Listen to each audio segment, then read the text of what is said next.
Herzlich willkommen, meine Damen und Herren, zur Sendung KunstMatt. Ich befinde mich heute vor der Bayerischen Staatsoper in München, wo Marina Abramović, die Operndiva, die Diva Assoluta Maria Callas in ihrer hinreißenden Opernperformance Deaths of Maria Callas feiert. Beiden gemeinsam ist die radikale Überschreitung der Grenzen von Kunst und Leben.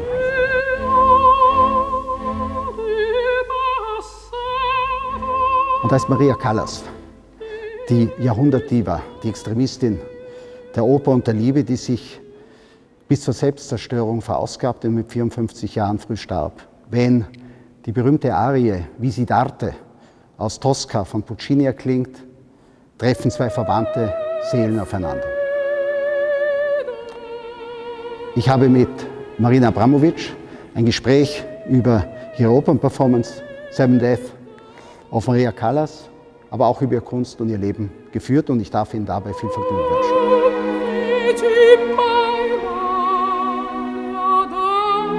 You know, if somebody told me 20 years ago that I would do opera, I would tell them he's crazy. I hate theater, I hate opera, I hate everything was on the stage at the time when I was making my performance work, because to me this was something completely false. You know, the blood is ketchup, and you know, you're rehearsing and you're playing somebody else, you're not, and you're in the dark, and all of these scenes was not what performance is. Performance, the opposite to your work in a way. Totally, because performance, I never rehearse, you know, everything is real, and you know, it's very brutally real. But then, you know, now, after 50 years of career, I am very comfortable in my performance work. I don't need to prove anything.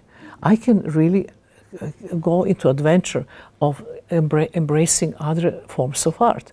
Like I work with Bob Wilson, Life and Death of Marina Abramović, also was a kind of opera.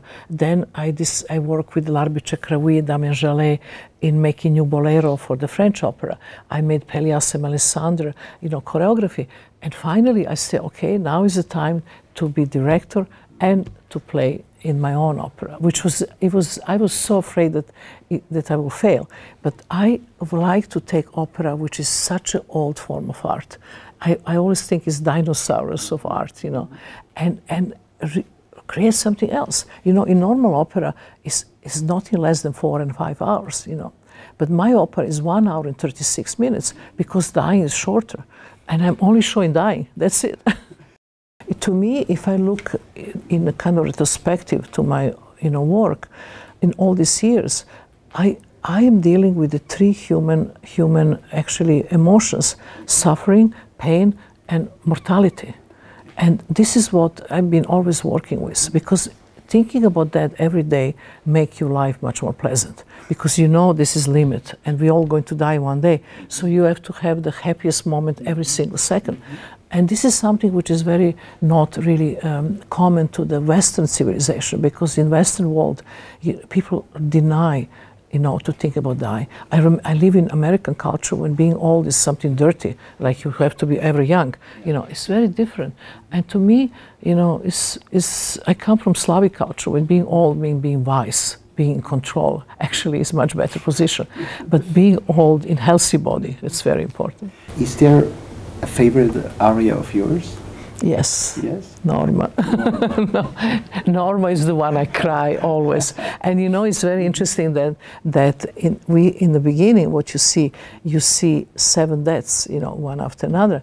And then you think, okay, public saw 7 deaths. The piece is called 7 Deaths of Maria Callas. Now it's finished. But actually it's not finished. We are talking about 8 deaths. And 8 deaths is a Callas' death herself, which I'm playing. And this, to do that, you know, the stage is very minimal. We just have 1 singer at a time, and then stage turn, 360 degree, and then you see a reconstruction of Maria Callas' exact room when she died in Paris. We reconstruct based on the photographic, you know, the documentation, every single thing, the bed, the shadows, the windows, the material of the covering of the bed, the even sleeping pills next to her table, every single thing. And then, you know, there I am, you know, dying as a Callas. But when she, in one moment, looking into the drawer and looking at the photographs of her life, I'm not showing Pasolini, Zaffarelli, or Nazis. I'm showing my own wedding, my own the ex-husband, my own, you know, the memories of what really broke my heart. So I kind of play between, you know, her and me. What is your relation to Maria Callas? What's your fascination with her? You know, it started long time ago. You know, I was living in Belgrade and having breakfast in the kitchen of my grandmother, and we always have this very old bakelit radio, and she always listened to the news, the music, whatever. And I remember in one moment the voice came out of this radio, and it was immediate reaction. I stood up, I stand in the middle of the kitchen, and I start crying. And I have no idea who is the voice, who is this woman singing, what is happening. And then on the end of the song, the speaker said, this was Maria Callas, you're listening to the voice of Maria Callas. But you know, for 14 years old, it was incredible emotional reaction on her voice. After that, I want to know everything about her. And you know, later on in my life, I read 8 biographies, all of them, and knew about her life and find lots of similarities. One of the similarity was that she had a very difficult mother like me.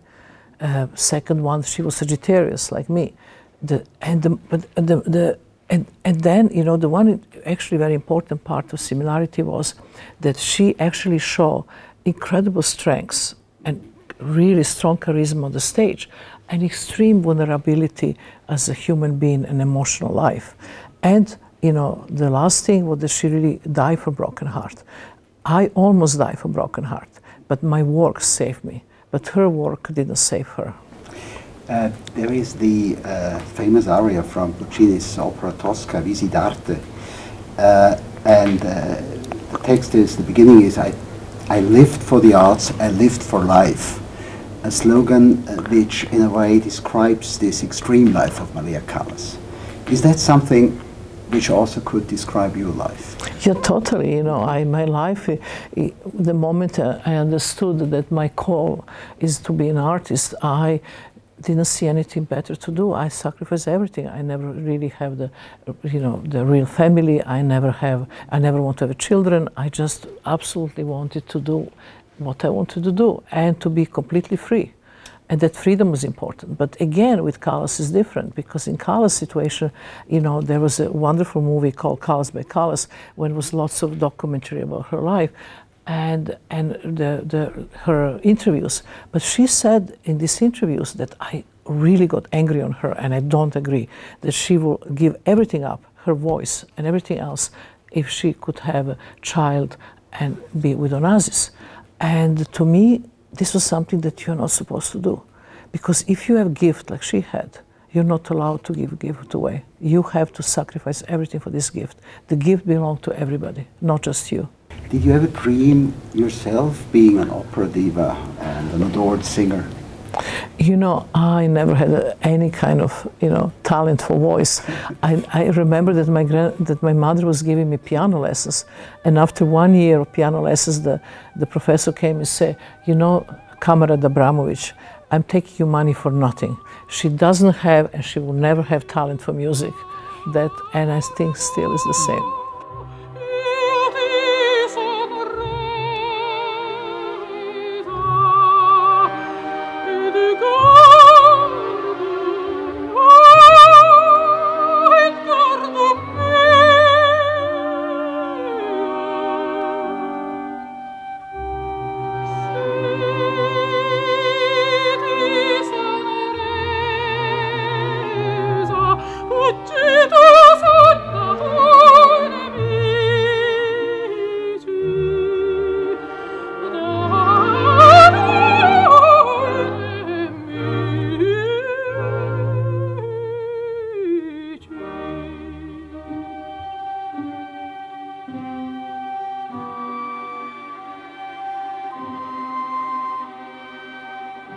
This kind of project you only can work with if you work with lots of people together, and each of them have a talent.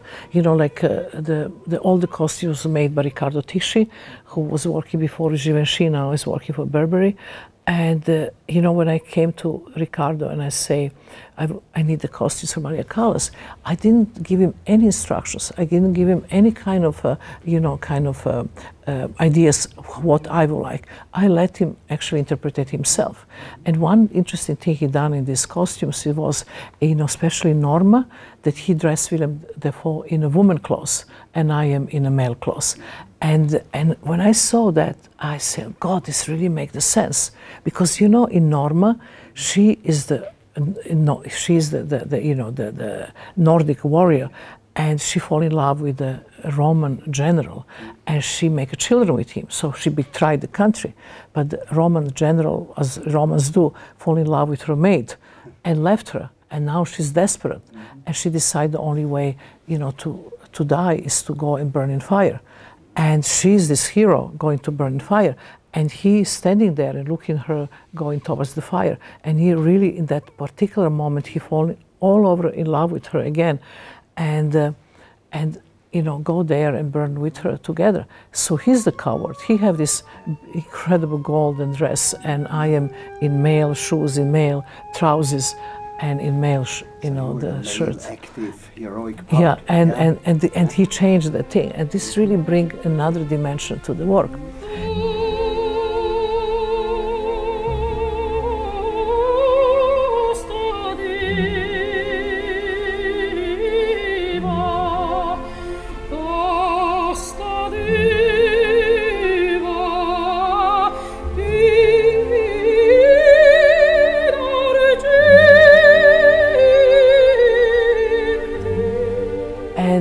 You know, everybody, Marco Brambilla is another artist who participated in this work, and he made all the digitalization of the clouds, because in the opera, in between every segment of the dying, there is a clouds. And the clouds also referring a lot to my old work, because I used to paint clouds when I was young. So these clouds present kind of moods and emotions of the scene. There is in Otello the lightning in the sky. In Lucia Lammermoor is a full ominous moon. There is a burning sky in Norma. So each cloud, you know, bring the kind of you know, special emotions to the scene going to follow.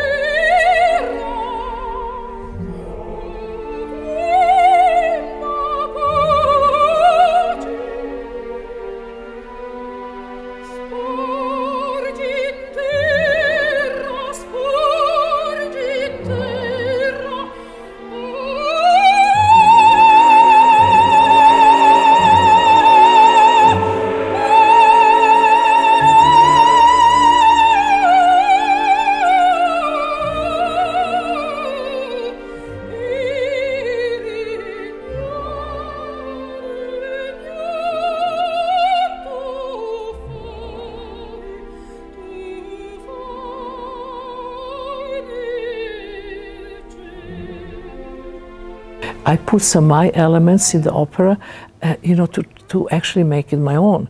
Like in the case of Otello, you know, Otello, you know, he strangulate with her own hands Desdemona, but in my Otello, it's 6 snakes who actually strangulate me, and Willem Dafoe is bringing them around my neck. So it's a very different. It's like, you know, creating a performative element.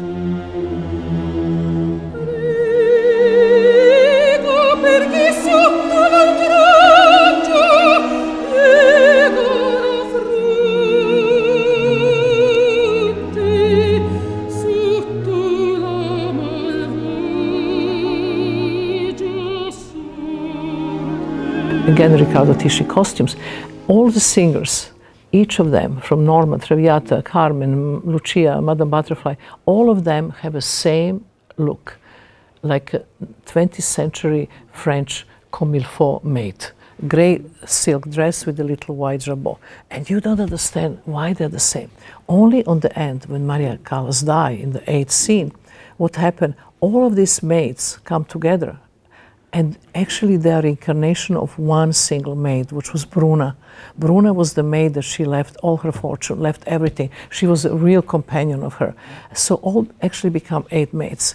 And they, in the very Slavic tradition, they cover with the veils, the mirrors, the beds and everything, and then they leave. And there is an old gramophone. And the last maid put the record, and then you hear actually Callas' real voice. And then I appear in the same gold dress which Willem Dafoe had in Norma, and now the Norma is really Callas' Norma.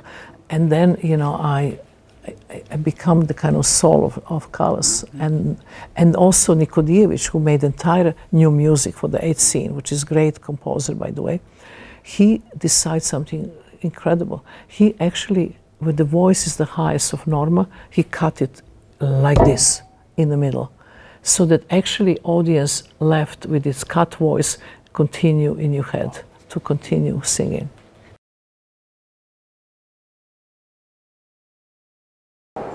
Da ist Marina Abramović die wohl größte Performance-Künstlerin unserer Zeit, die mit ihren herausragenden Aktionen, irritierenden Aktionen nicht nur ihren Körper und ihre Seele, sondern auch uns, das Publikum, nicht schont. Während der Biennale Venedig realisierte sie ihr Projekt Balkan Barock, in dem sie die Grausamkeiten des Balkankrieges thematisierte. Sie wusch dort tagelang, Blut trief in ihr Rinsknochen und erhielt dafür den Goldenen Löwen der Biennale. Ja, und da ist die legendäre Performance The Artist is Present im Museum of Modern Art in New York, wo Marina Abramović auf einem Stuhl sitzend, schweigend, 721 Stunden die ihr gegenüber Platz nehmenden Besucher betrachtet, ihnen in die Augen sah, darunter Sharon Stone und Lady Gaga. 750.000 Besucher sahen die dazugehörigen der Ausstellung im Museum of Modern Art. When I present this project to the Klaus Biesenbach, the curator, he said to me, "But we are in America, you are in New York, nobody have any time. This chair will be empty all the time. There will be nobody there." And I said, "I don't care. I really wanted to be there anyway." And you know, I could just have a normal opening and in museum and be part of the great history that I'm first performance artist in MoMA, have a dinner and have with friends and go home. But I saw a huge opportunity to show transformative power of performance. And I said, the show is 3 months, I'm going to be there 3 months. It was like supernatural effort to do that.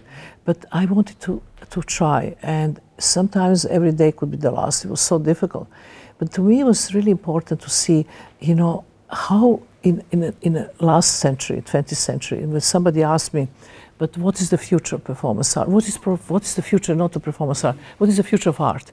And I had some kind of vision or prediction, and I say the future of art will be no object between the performer and the viewer. It will be direct transmission of energy. And here I am in 21st century doing Artist is Present, who really was exploring that magic is possible, that is just 2 chairs and just gaze. And the public can stay any amount of time. They didn't have restrictions. If one person stays 7 hours, they can stay 3 seconds, 5 minutes, whatever. And that was incredible, actually, miracle. People will be waiting for hours. They will sleep in the front of the museum. But to me, the most touching part was that was 76 guards of the museum, who guard museum, who will go to their home, change the uniform in the weekends, go and stand there and stay to see. This never happened, you know, that kind of stuff. And then, you know, people cry and very much emotional.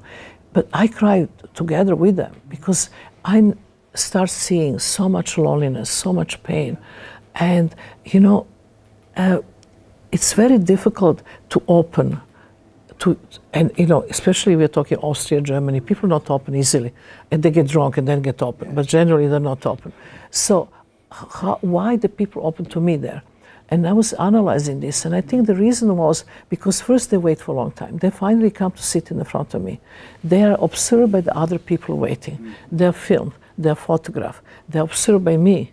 There was nowhere to go except into themselves. And then emotions comes. And I am there vulnerable, totally on their disposal, as long as they want me to be for them. And that vulnerability and my willing to be with them in real time, here and now, it was something that moves emotions. How difficult were your beginnings as a performer? was there rejection? How did you handle it? And how important was stamina? Wow. Beginning was a hell on this planet. First of all, my mother and father was criticizing communist, conferences. What kind of education your daughter have? Burning communist star was a big deal. And then, my professors' criticism was horrible. My all early performances were part of history now. They've been criticized in such a terrible way that if I was reading criticism, I would never leave home. And in the beginning, you had 10 people, 20, 30 people, it was a huge audience. This was the audience at that time. And, I like to citate my favorite citat from Gandhi. He says something that I can apply to my life now, after 50 years. Gandhi say, first they ignore you, then they laugh at you, then they fight you, then you win. I love this. In 1997, you received the Golden Lion of the Biennale in Venice. The project was the Balkan Baroque, dealing with the Balkan War and also the atrocities of that war. Which role does the Balkan play? Its culture, its history in your work? First of all, I'm born there, but I'm not born. I'm born in Serbia. My mother and father was Montenegro. But what I always like to say that I see myself as coming from Yugoslavia, because when I left, still was Yugoslavia. This country don't exist anymore. But I am from the country don't exist anymore. But this was Yugoslavia. It was Tito still alive. And, when the war came, lots of artists, around the world, from Jenny Holzer to many others, immediately react on that. And I could not actually create the work right away. I was so ashamed of that violence, so ashamed of that war, and felt that such injustice, and I really hate violence. So it took me a long time to think about. And then the curator from Montenegro came to me and gave me as a birthday present. I was 50 years old. He said to me, we are inviting you to show the work in the pavilion. And I was overwhelmed with joy. And I said, okay, now I have to create a strong statement against the war. And I went to ex-Yugoslavia, and I interviewed my mother, my father, and the man who catch the rats for 36 years of his life, and to explain me how we make from the normal rat the wolf rat, how the rats who doesn't kill members of his family, in the circumstances kill the members of his family. So, and then the idea was to wash the bones full of blood, because you never can wash hands from blood, ever. And so, I submit this project, and Minister of Culture, at that time was Montenegro Minister of Culture, he made a huge protest in newspaper that first, this is not a award, this is terrible work, that I'm not any kind of good artist, that bones smell very bad, that I will not, that is much better painters in our country, that is not going to give any money for making this work, and I'm out. And he threw me out. And at the time, Germano Celent, who just recently died, who was a curator, he said to me, I love this project, but we don't have space anymore. The only space is an Italian pavilion in a cellar. I said, cellar, this is perfection for me. This is exactly the work. So I made this work there in a terrible temperature, 30 degrees, no air condition, smell was terrible, warmth was coming out of my body and everywhere. It was, and then I know, and then I got the award. And I remember the Montenegro minister sitting behind me and never come to congratulate me.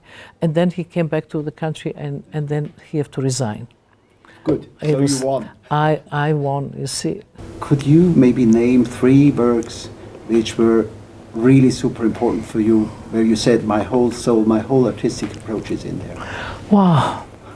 The first one definitely was Rhythm Zero, which I almost died, because having pistol and bullet and giving permission to the public to do whatever they want, and then giving different type of permission many years ago, many years later, to the public. In Rhythm Zero, I kind of work on putting public spirit down, and then I made a piece in MoMA, Artist is Present, where I actually live the spirit of the public in different way.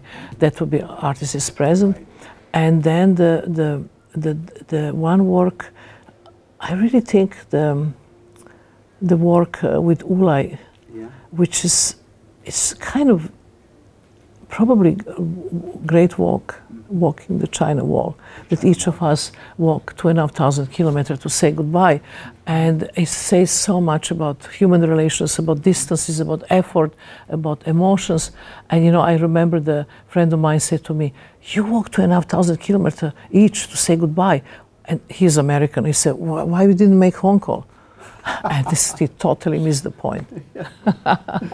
Yes. You have said that there are three Marinas. Ah. The warrior, the spiritual one, and the bullshit one who doesn't believe in herself. How do they relate to each other? So nicely. They are living a perfect life together. But this was not always like this. It took me a long time to actually make peace with these three Marinas. Because you know, when you're presenting in the front of the public, you always want to present the best of yourself. So that in the beginning of my career, it was always this warrior one. And you know, there is, you know, especially coming from my father, who was, and my mother, both heroes of the partisans. You know, I have to be even more hero than them. I wanted to, you know, prove myself and so on. Then I went to see all the other cultures, you know, the shamans, the Aborigines, the Tibetans live in monasteries, do the retreats, then become the spiritual and become dominated. But then bullshit was always hiding behind all of these Marinas. The little Marina who really, you know, crying, overly emotional, eat too much chocolate, look bad movies, read shitty books, you know, and, you know, love clothes, love red lipstick, red nails polish, because I was thinking that 70s, if you have red nail polish, red lipstick, you're not good artist, you know, no fashion, no, you know, all of this, I loved fashion, I love all these, you know, elements. So I start thinking, especially the piece with Bob Wilson was very important to me. Because in the Bob Wilson Life and Death, the Marina Abramović, the idea, the condition to work with Bob Wilson, that I give them all my diaries, all my sad stories from my childhood, all my work as an artist on his disposal, and he can pick up what he wants and create new narrative. And I totally don't have veto. Whatever he do, I will do it. I want to see my life from point of view of somebody else. And he said, he looked at all the material, he said, "You know what? I'm totally not interested in your art. Everybody knows. I just want sad, tragic stories from your childhood." Wow. And he said, "And by the way, you're going to play yourself and your mother." I said, "What?" This was a hell on flounders. So he said, the tragic stories, we're not going to make them tragic. We're going to make them slapsticks. Because if tragic is kitsch, we want to make something funny, because funny hurts more. Wow. During the entire rehearsal, I've been crying and crying and crying. Then he come one day and said, "Can you stop this bullshit crying? You know, public have to cry, not you." And then, I've been doing on the stage things that I'm ashamed of, deeply ashamed of. And by sharing this with the large public, you know, that bullshit Marina that he discovered in me and create slapsticks out of it, it was a key. That I made the peace with the three Marinas together, and they all live in one life, happily in myself. Marina, thank you so much for this interesting talk. Thanks. Thank you. Thank you very much. Thank you.